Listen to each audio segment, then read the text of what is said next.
A i ul agjerimi inflamacionet në trupin tonë, sepse ju po i përmendni vetit shumë të mëdha që po na jep agjerime?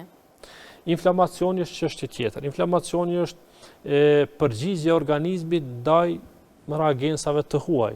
Këtë rast kur organizmi njeriut atakohet nga trupat të huaj, qoftë bakterie, virus, myshje të ndryshëm, atëherë rritet shkalla e reagimit të organizmit përballë atyre. Në këtë situatë, nëse kemi të bëjmë se fatkeqësisht në shoqërinë tonë nganjëherë ngatrohet koncepti inflamacion me infekcion. Ka dallime këtu.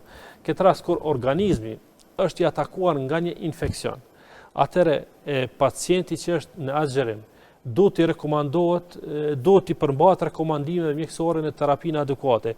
Nëse kemi të bëjmë me një infekcion bakterial, atëherë padyshim të infeksionet bakteriale terapia parë që rekomandohet janë antibiotiket, por derisa të infeksionet virale, një gjë e tillë nuk guxon të ndodhë, edhe pse ne jemi dëshmitar fatkeqësisht, shfrytëzoj rastin në studion e yt të përmendim rastin e pandemisë Covid, e cila ishte një pandemi mjaft fatale në nivel global dhe shkaktuar nga virusi korona. Janë bërë shumë abuzime me terapi konkretisht me antibiotik, që ka ndodhur një gabim mjekësor që kanë pranuar shkencëtarët botror, nga se të viruset, të infeksionet me virus, në asnjë moment nuk guxojnë të jepen antibiotik. Këto mendoj që qytetarët dhe shikuesit e juaj duhet ta marrin këtë mesazh që në rast se dyshojnë që janë infektuar, kur mos të marrin antibiotikun pa pëlqimin e mjekut përkatës apo analizë laboratorike, nga se vetëm analiza laboratorike na tregon a kemi të bëjmë me infekcion viral apo bakterial. Këtë rast, nëse një person është i prekur nga një infekcion bakterial, ai duhet ta merr terapinë adekuate, që këtë rast janë antibiotikët të infeksionit bakteriale, dhe padyshim që agjerimi kryen efektet e veta pozitive në organizëm, por megjithatë duhet t'ia bashkangjes edhe terapinë mjekësore, nga se antibiotikët janë ata që e luftojnë infeksionin më së shumti. Edhe pse ka të dhëna që agjerimi ka arritur të përmirësoj shëndetin dhe imunitetin e organizmit në përgjithësi. Por nëse kemi të bëjmë me smundje akute, smundjet akute janë ato që ndodhin për një kohë të shkurt, kanë një zhvillim shumë atofshëm. Nëse pacienti apo një person ka zhvillim të një smundje akute, atëra i duhet krahas agjerimit duhet ta merr edhe terapinë e rekomanduar mjekësore varësisht për infeksionit qoftë viral apo bakterial. Doktor, dhënia e gjakut është një prej proceseve më humane që e bëjnë njerëzit e shëndosh, por a prish agjerimin dhënia e gjakut?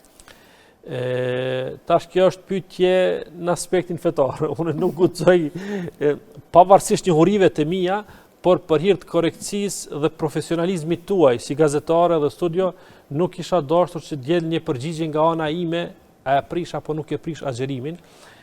Por ajo që është më e rëndësishme që unë vetë personalisht kam qenë agjerueshëm kur kam dhënë gjak për një pacient, për një të afërm i cili ka pas.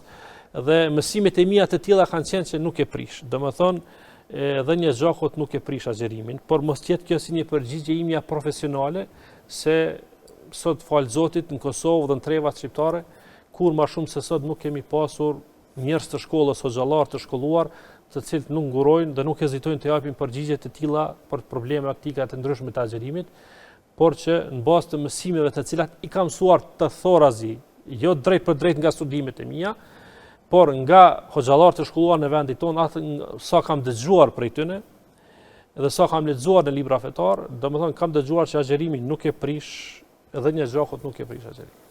Për nga pikpamja mjekësore, kush nuk duhet të agjerojë, doktor? Kjo pyetje është relative. Nuk mund të themi se këta persona nuk bëjnë asesi të agjerojnë. Radhë parë dhe thash më herët që shëndeti i njeriut është primar. Dhe këtë rast, nëse një person ka vendosur të agjerojë, por nuk është i mirë me shëndet, ka një smundje kronike, apo ka një smundje të rëndë, apo ka ndonjë smundje tjetër, mendoj që pavarësisht dëshirës së tij për të agjeruar, nuk guxon të nënshtrohet frikës që mos të agjeroj se më lëndohet shëndeti, por mendoj që atij i vjen një rekomandim, një kontroll profesional i mjekësor të mjeku përkatës, varësisht nga smundja të cilën ai lënkon, dhe dhash Zoti se edhe përgjigjja e mjekut jetë e tillë që ruan edhe shëndetin, që nuk dyshoj që ruan shëndetin e pacientit, por tjetë një përgjigje dhe besoj që ka mjek të tillë që japi një përgjigje që plotësojnë dëshirën e personit për ta xhiruar. Do të thotë që unë mendoj që personat që në raste të tilla, krahas dëshirës për ta xhiruar, duhet ta marrin një përgjigje profesionale adekuate të mjeku i profilit të caktuar, nga se shëndeti i njeriu është në radhë të parë, ashtu si thash marret pavarësisht se xhirimi shkakton ndryshime marramendse pozitive në organizmin e njeriu.